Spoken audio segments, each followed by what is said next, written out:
Hello दोस्तों, एक बार फिर से स्वागत है आपका हमारे इस चैनल में। आइए आज हम मैथ के एक नए टॉपिक की ओर बढ़ते हैं जिसका नाम है profit and loss. Profit and loss पढ़ने से पहले इसके हम बेसिक को देखेंगे और समझने का प्रयास करेंगे कि प्रॉफिट एंड लॉस में मेनली रूप से क्या क्या होता है। मेन रूप से प्रॉफिट एंड लॉस में हमको चार चीज ही पढ़ना होता है, जिसमें सबसे पहला है सीपी अर्थात इसका क्रय मूल्य, एसपी अर्थात विक्रय मूल्य, प्रॉफिट लाभ और लॉस मतलब हानि। यही चार चीज हमको प्रॉफिट एंड लॉस में मेन रूप से पढ़ना होता है। सबसे पहले हमारा आता है सीपी यानी क्रय मूल्य।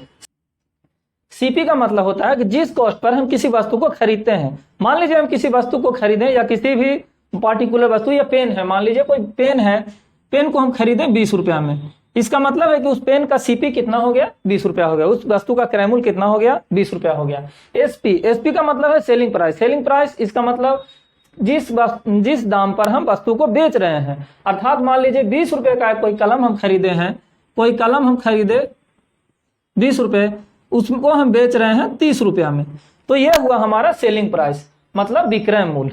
प्रॉफिट का मतलब हुआ क्रय मूल्य और विक्रय मूल्य में जो हमको प्रॉफिट हुआ, लाभ हुआ। जैसे अगर हम 20 रुपया में कोई सामान खरीद रहे हैं, 30 रुपया में उस चीज को बेच रहे हैं, इसका मतलब हमारे पास लाभ कितना आ गया, 10 रुपया। 10 रुपये का हमको क्या हो गया, फायदा हो गया। कैसे हुआ, 20 रुपए का कोई सामान हम खरीदे, 30 रुपए का हम बेचें, तो वो हमारा प्रॉफिट हमारा कितना आ गया, 10 रुपया। लॉस, अब देखिए एल मतलब लॉस। लॉस कब होगा, जब हमारा क्रय मूल्य ज्यादा होगा, विक्रय मूल्य कम होगा। मान लीजिए कोई वस्तु हम 50 रुपए में खरीदें और 30 रुपए में उस वस्तु को हम बेच दिए, तो उसका मतलब हमें क्या हुआ, 20 रुपए का हमको हानि हो गया, घाटा हो गया। 30 रुपए में खरीदते हैं, 50 रुपए में हम बेचते हैं, इसका मतलब 20 रुपया हमारा घाटा हो गया। तो मेनली रूप से प्रॉफिट एंड लॉस में यही चार चीजों को हमको देखना होता है। सीपी हो गया, एसपी हो गया, प्रॉफिट हो गया, लॉस हो गया। सीपी हो गया कॉस्ट प्राइस, एसपी हो गया सेलिंग प्राइस, पी हो गया प्रॉफिट और एल हो गया लॉस। तो ये इन्हीं चारों के रूप में हम देखते हैं कंबाइंड रूप से प्रॉफिट एंड लॉस को। तो चलिए हम क्वेश्चन की ओर बढ़ते हैं। सबसे पहले हमारा प्रश्न है कि यदि किसी वस्तु का क्रय मूल्य जो है वो 750 रुपया है, मतलब सीपी इसका दिया हुआ है कितना है, 750 रुपया। प्रॉफिट भी दिया हुआ है, 16% लाभ पर वस्तु को बेचा जा रहा है, मतलब इसका प्रॉफिट जो दिया हुआ है वो है 16%। तो उसका एसपी निकालना है, मतलब उस वस्तु को कितने में बेचा जाए।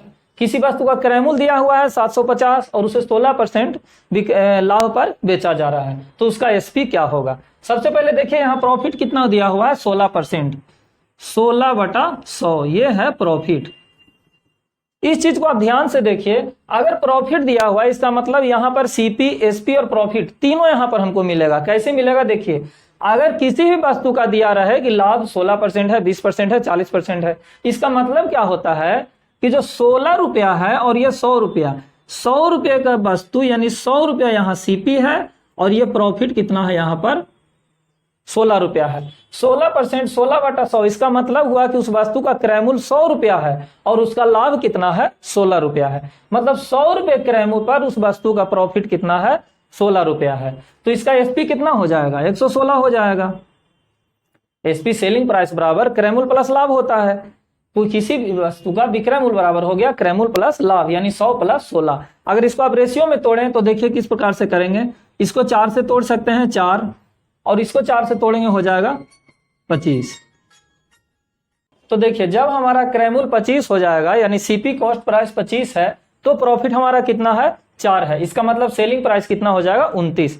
किसी वस्तु को अगर हम 25 रुपया में खरीदते हैं, 4 रुपया का हम उस पर लाभ कमाते हैं, इसका मतलब हम उसको कितना है बेच रहे हैं, 29 रुपया में।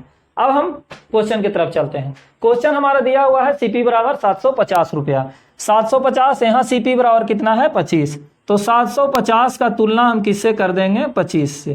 क्रय मूल्य का तुलना हम क्रय मूल्य से, सीपी का तुलना हम किससे करेंगे, सीपी से करेंगे।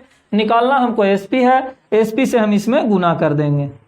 अब इसको हल कर दीजिए, 3 हो गया 870 रुपया। ये हो गया हमारा आंसर, ऑप्शन 4 वाला हमारा आंसर हो जाएगा। हमारा अगला प्रश्न है कि किसी वस्तु को 36 रुपए में बेचने पर 20% का हानि होता है। 36 रुपए में बेचने पर इसका मतलब है कि सेलिंग प्राइस कितना दिया हुआ है, 36 रुपया। लॉस हमारा दिया हुआ है 20%, मतलब 36 रुपया में अगर कोई वस्तु हम बेच रहे हैं तो हमें हानि कितना का हो रहा है, 20% का हो रहा है। तो हमें सीपी निकालना है, अर्थात क्रय मूल्य निकालना है। यहां देखिए लॉस हमारा कितना है, 20%, 20/100। अगर इसको काटेंगे 1/5 हो जाएगा। किसी वस्तु का यहां देखिए कॉस्ट प्राइस 5 रुपया है, 1 रुपये का लॉस हो रहा है, इसका मतलब उसका सेलिंग प्राइस कितना हो जाएगा, 4 रुपया हो जाएगा। 5 रुपया में खरीद रहे हैं, 1 रुपया घाटा पर वस्तु को बेच रहे हैं, इसका मतलब है कि उसको हम कितना बेच रहे हैं, 4 रुपया में बेच रहे हैं। तो यहां देखिए हमारा सेलिंग प्राइस कितना दिया हुआ है, 36। यहां हमारा आ गया सेलिंग प्राइस 4, एसपी का एसपी से तुलना कर दिए, सीपी हमारा 5 है, 5 से इसको गुना कर दिए, आंसर हमारा आ गया 45।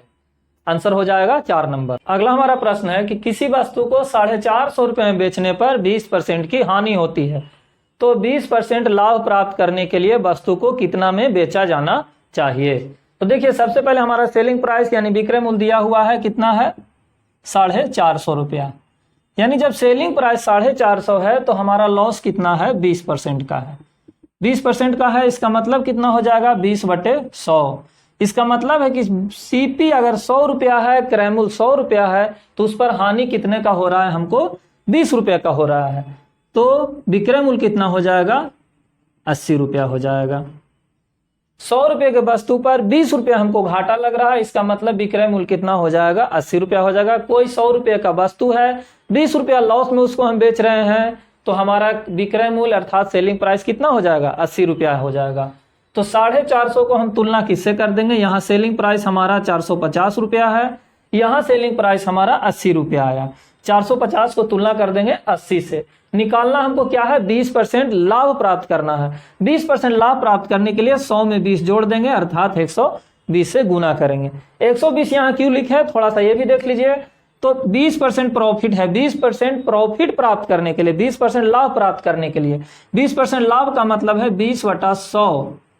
20% 20/100, इसका मतलब अगर सीपी 100 रुपया है तो प्रॉफिट अर्थात लाभ हमारा कितना है, प्रॉफिट हमारा कितना है, 20 रुपया है। 100 रुपये के वस्तु पर 20 रुपया हमको लाभ प्राप्त हो रहा है, अर्थात इसका एसपी कितना हो जाएगा, 120 रुपया हो जाएगा। कोई वस्तु 100 रुपया में हम खरीद लिए, 20 रुपया लाभ पर उसको बेच दिए, इसका मतलब उसका सेलिंग प्राइस कितना हो जाएगा, 120। तो उसी 120 को हम यहाँ पे लिख दिए हैं। अब इसको क्या करेंगे, काट लीजिए, 8 से इसको काटिए, ये कट जाएगा 15 से। अब इन दोनों को गुना कर दीजिए, 5 बाकी 7, 5 तो 60, 60, 675 रुपया हमारा आ गया आंसर। मतलब 20% लाभ प्राप्त करने के लिए वस्तु को हम कितना बेचेंगे, 675 रुपया में। हमारा अगला प्रश्न है, 36 वस्तुओं का क्रय मूल्य 30 वस्तुओं के विक्रय मूल्य के बराबर है। 36 वस्तुओं का जो कॉस्ट प्राइस है वो 30 वस्तुओं के सेलिंग प्राइस के बराबर है, तो हमें प्रॉफिट या लाभ कितना होगा वो निकालना है। क्वेश्चन को लिखिए, 36 वस्तुओं का जो सीपी है, क्रय मूल्य है, वो 30 वस्तुओं के विक्रय मूल्य के बराबर है, अर्थात CP/SP बराबर हम लिख सकते हैं 30/36 हो जाएगा। अब इसको काट दीजिए, 5/6। अब देखिए 5 सीपी है तो हमारा सेलिंग प्राइस कितना है, 6 है। मतलब अगर क्रय मूल्य 5 रुपया है तो विक्रय मूल्य हमारा कितना आ रहा है, 6 रुपया आ रहा है। तो प्रॉफिट हमको कितना का हो रहा है, 1 रुपये का। 1 रुपये का प्रॉफिट है। अब लाभ परसेंटेज निकाल दीजिए, चूंकि यहाँ प्रॉफिट हुआ है तो हम लाभ का ही परसेंटेज निकालेंगे। लाभ परसेंटेज P परसेंटेज बराबर हो जाएगा लाभ गुना 100, यानी 1 गुना 100 बटा क्रय मूल्य। CP हमारा कितना है, 5 है, काट दीजिए 20%। ये हमारा आंसर हो गया।